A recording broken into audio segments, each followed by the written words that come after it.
Hello everyone, কেমন আছেন আপনারা সবাই?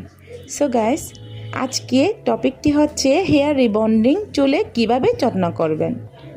অনেক আপুদের কোয়েশ্চেন থাকে যে আপু, আমি হেয়ার রিবন্ডিং করেছিলাম 3 বা 4 মাস আগে, চুলগুলো কেন রাফ হয়ে যাচ্ছে এবং সিল্কিনেস কেন কমিয়ে যাচ্ছে? 1 বা 1.5 বছর গ্যারান্টি দেওয়া হয়েছিল আমাকে, নাকি আমাকে 2 নম্বর মেডিসিন দেওয়া হয়েছে?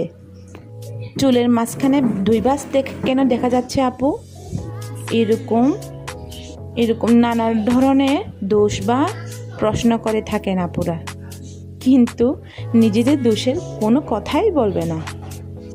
রিবন্ডিং করে 2 দিন যেতেই না যেতেই চুলগুলো ওয়াশ করে ভালো করে না শুকিয়ে হেয়ার কেয়ার সিরাম ইউজ না করে এভাবেই ফেলে মুচড়িয়ে রেখে দেয়।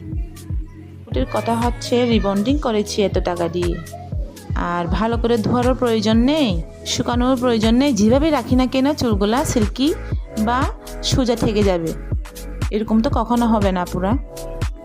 এবার বলি রিবন্ডিং চুলে যত্ন কিভাবে করবেন। প্রথমে ভালো একটি শ্যাম্পু দিয়ে ভালো করে চুল ধুয়ে ফেলবেন। ভালো করে মুছে ফ্যানের নিচে বা হেয়ার ড্রায়ার দিয়ে চুলগুলো শুকিয়ে ফেলবেন। আর হ্যাঁ, অবশ্যই হালকা ভেজা অবস্থায় হেয়ার কেয়ার সিরাম ইউজ করবেন চুলে ভালো করে।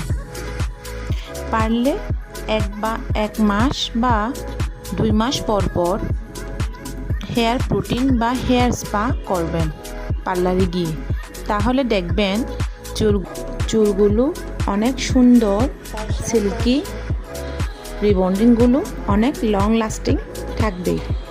আর হ্যাঁ, ভেজা চুল কখনোই আঁচড়াবেন না। সো গাইস, আজ এতটুকুতে ভিডিওটি শেষ করলাম। ভালো থাকবেন সবাই, সুস্থ থাকবেন। Bye bye.